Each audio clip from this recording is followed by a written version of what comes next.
अस्सलामुअलैकुम वरहमतुल्लाहि वबरकातुहू।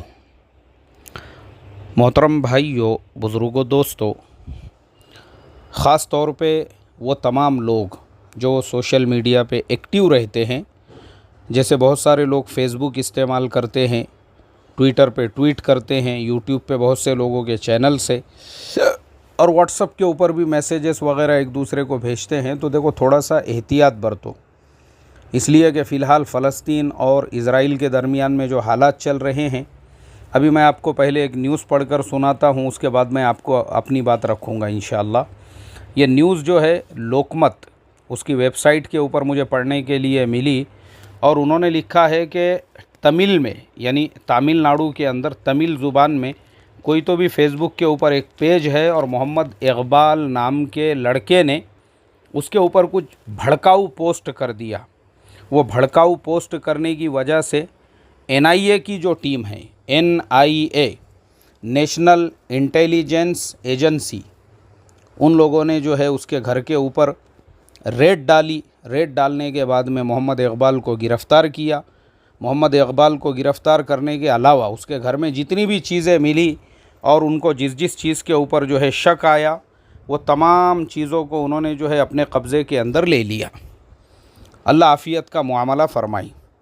अब वो पूरी न्यूज़ मैंने डिटेल में जो पढ़ा हूँ, उसके अंदर उन्होंने साफ़ तौर पे नहीं लिखा है कि उसने क्या क्या उसके अंदर लिखा था। बस उसमें इतना है कि उसने कुछ भड़काऊ बातें लिखा था, जिसकी वजह से एनआईए ने उसके ऊपर कार्रवाई की। अब मैं यहाँ पे आप तमाम लोगों से यही रिक्वेस्ट और दरख्वास्त करना चाहूँगा, अल्लाह के वास्ते, हम अगर सोशल मीडिया का इस्तेमाल भी कर रहे हैं, मोहतात रहे, उसमें जिहाद के और क़िताल के इस तरह के अल्फाज़ों का हम बिल्कुल इस्तेमाल ना करें। हम अपने भारत देश में रहते हैं, हमारी ये रिस्पॉन्सिबिलिटी और ज़िम्मेदारी बनती है कि हमारे मुल्क में अभी फ़िलहाल हम कोरोना को फ़ेस कर रहे हैं। ऐसे हालात के अंदर हम कोरोना से कैसे मुकाबला कर सकते हैं, हम अपने अड़ोस पड़ोस में जायज़ा लें। बहुत सारे लोग ऐसे हैं बेचारे, जिनके घरों पे चूल्हे नहीं जल रहे हैं, हम उनकी क्या मदद कर सकते हैं। बहुत सारे बस्तियों के अंदर जो पेशेंट है, वो बेचारे अपने घरों पे एड़ियाँ रगड़ रहे हैं, हम उनके लिए क्या कर सकते हैं। बहुत सारी जगह पे जो है जो लोग मर रहे हैं, उनका कोई पुरसान हाल नहीं है, उनकी मैयतों को, उनके नाशों को ठिकाना लगाने के लिए हम उनके लिए क्या कर सकते हैं। क्योंकि लोग जो है परेशान हाल हो चुके हैं। इसीलिए पिछले दिनों में शायद आपने ख़बर पढ़े होंगे कि गंगा नदी के अंदर 2000 से ज़्यादा लोगों की डेड बॉडीज़ मिली है। तहकीकात करने पे पता चला, उनके जिन रिश्तेदारों ने गंगा में बॉडीज़ डाली थी, ये वो लोग थे बेचारों के पास में पैसे ही नहीं हैं लकड़ी ख़रीदने के वास्ते में। ना उनके पास लकड़ी ख़रीदने के लिए पैसे है, ना उनके पास में जो है उनको उनकी आखिरी रसूमात अदा करने के लिए पैसे ही नहीं हैं उनके पास में। तो इसके लिए उन्होंने आसान तरीक़ा ये निकाले, उनको गंगा के अंदर उन्होंने बहा दिए। उसके अलावा भी बहुत सारे बस्तियों में लोगों ने नदी के किनारे ही, क्योंकि नदी के किनारे की जो ज़मीन है वो नरम होती है, उसे खोद खोद के नाशों को वहीं पे ठिकाने लगा दिया, उसी में उन्होंने दफन कर दिया। ऐसी भी सैकड़ों नाशें जो है नदी के किनारे पे मिल रही है, यानी ये कब्रें मिल रही है। तो इससे पता ये चला कि हम रहते हैं हमारे अपने भारत देश के अंदर, और यहाँ पे हम बहुत सारी बातों को ऐसी फेस कर रहे हैं जिसका हमने मुकाबला करके एक दूसरे की मदद करना चाहिए, एक दूसरे की हेल्प करना चाहिए। प्रॉब्लम एक्चुअल में क्या हो रहा है, असल प्रॉब्लम ये जो मोहम्मद इकबाल के ऊपर भी एनआईए ने जो कार्रवाई की है, एक्चुअल प्रॉब्लम हमारा ये हो रहा है, हमारे पास में एक्चुअल में पूरा नॉलेज नहीं है। पूरा नॉलेज कंप्लीट हमारे पास ना इन्फॉर्मेशन है, ना नॉलेज है, ना किसी के बारे में हमको कुछ पता है, ना वहाँ पे जो बातें चल रही है और जो चीज़ें चल रही है कुछ मालूम नहीं है। जोश में, जज्बात में, और आप लोग जानते होंगे, जो लोग मुझे फॉलो करते हैं, जो लोग मेरे अज़बाक सुनते हैं, वो देख रहे होंगे कि मैं जब से ये हालात शुरू हुए तब से लेकर आप लोगों को इसी बात की नसीहत कर रहा हूँ कि अल्लाह के वास्ते, अल्लाह के वास्ते, अल्लाह के वास्ते सब्र व तहम्मुल का मुआमला रखे। हम वहाँ से हज़ारों किलोमीटर दूर बैठे हुए हैं, हम यहाँ बैठे बैठे क्या कर सकते हैं, दुआ कर सकते हैं उनके लिए, हम उनके लिए दुआएं कर सकते हैं। और यहाँ पे हमारे अपने मुल्क के जो लोग परेशान हाल है, हम उनकी मदद करें, वो हम प्रैक्टिकल कर सकते हैं, फ़िज़िकल हम इनकी मदद कर सकते हैं, लेकिन उनके लिए हम क्या कर सकते हैं। दुआ के अलावा कुछ नहीं कर सकते हैं।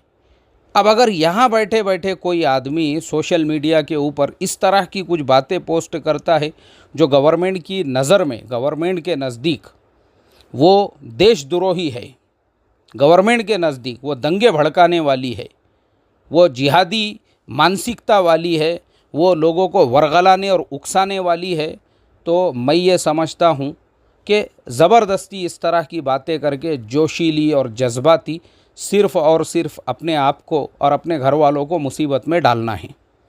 क्योंकि मैं आपको ये बात इसलिए बता रहा हूँ, ऐसे जो बहुत सारे नौजवान जिन पे पहले भी कार्रवाइयाँ हो चुकी है, पता चला कि उन्होंने किया कुछ भी नहीं। उन्होंने एक दिवाली में जो फटाकड़े फोड़ते ना, वैसा एक फटाकड़ा भी उन्होंने नहीं फोड़ा। फिर उनका जुर्म क्या था? उनका जुर्म ये था कि वो ऐसे ही सोशल मीडिया पे भड़काऊ बातें, फेसबुक पे भड़काऊ बातें और व्हाट्सएप ग्रुपों के अंदर ऐसी भड़काऊ बातें उनकी चल रही थी जो हमारी गवर्नमेंट के नज़दीक बिल्कुल देशद्रोह के दायरे में आती है।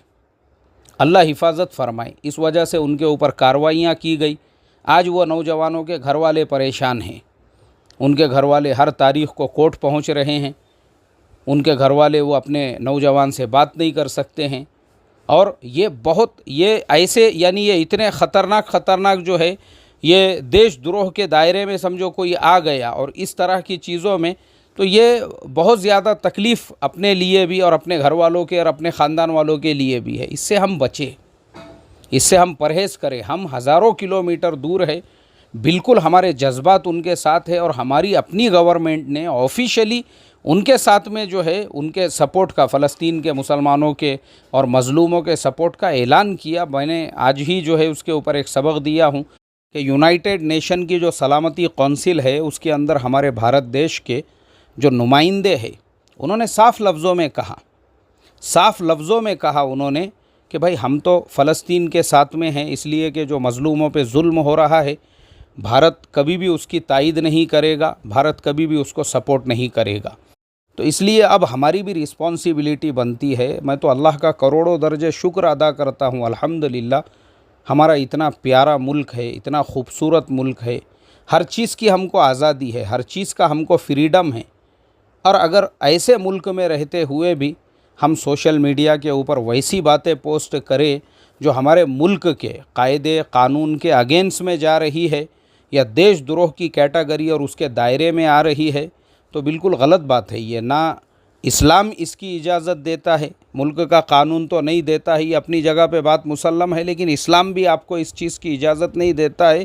क्योंकि हमारे बड़े वो हमको ये सिखाते हैं, जिस मुल्क में रहते हो उस मुल्क के कायदे कानून का पूरा लिहाज करो, पूरा सम्मान करो, उसके दायरे में रहकर काम करो। तो इसलिए मेरे मोहतरम नौजवानों, जितने भी सोशल मीडिया पे एक्टिव है, अल्लाह के वास्ते अपने जोश जज्बात को काबू में रखो, कंट्रोल में रखो। कहीं ऐसा ना हो कि जैसे मोहम्मद इकबाल के ऊपर कार्रवाई की गई, इस तरह की कोई कार्रवाई हमारे ऊपर हो और हमारे रिश्तेदार और घर वालों को परेशानी फ़ेस करना पड़े। अल्लाह ताला आफ़ियत का मुआमला फ़रमाएँ और अल्लाह ताला हमारी मदद व नुसरत फ़रमाएँ। और अल्लाह ताला हम तमाम को किसी भी चीज़ को, कोई भी अफवाह, कोई भी ख़बर, कोई भी मैसेज हम पढ़ते सुनते बोलते हो, उससे पहले उसको तहक़ीक़ की, उसकी तहक़ीक़, उसका पूरा रिसर्च, पूरी उसकी ऑथेंटिसिटी को जांचने की हमको तौफ़ीक़ अता फ़रमाएँ। इसलिए कि ये मोमिन की शान के ख़िलाफ़ है और अल्लाह के नबी सल्लल्लाहु अलैहि वसल्लम ने ऐसे इंसान को झूठा कहा है। कोई तहक़ीक़ नहीं, कोई रिसर्च नहीं है, बस सुन लिए हमने और आंखें बंद करके, अंधे बहरे बनकर किसी भी बात पे हम यकीन कर रहे हैं। गलत बात है ये। अल्लाह तबारक व तआला से बस आखिर में यही दुआ करता हूँ, अल्लाह ताला आफ़ियत का मुआमला फ़रमाए, वहाँ के हालात को भी अल्लाह ताला साज़गार बनाए और जो कोरोना को हम लोग अपने मुल्क में फ़ेस कर रहे हैं, इसमें भी अल्लाह ताला हमारी भरपूर मदद व नुसरत फ़रमाए। अस्सलामु अलैकुम व रहमतुल्लाहि व बरकातुहू।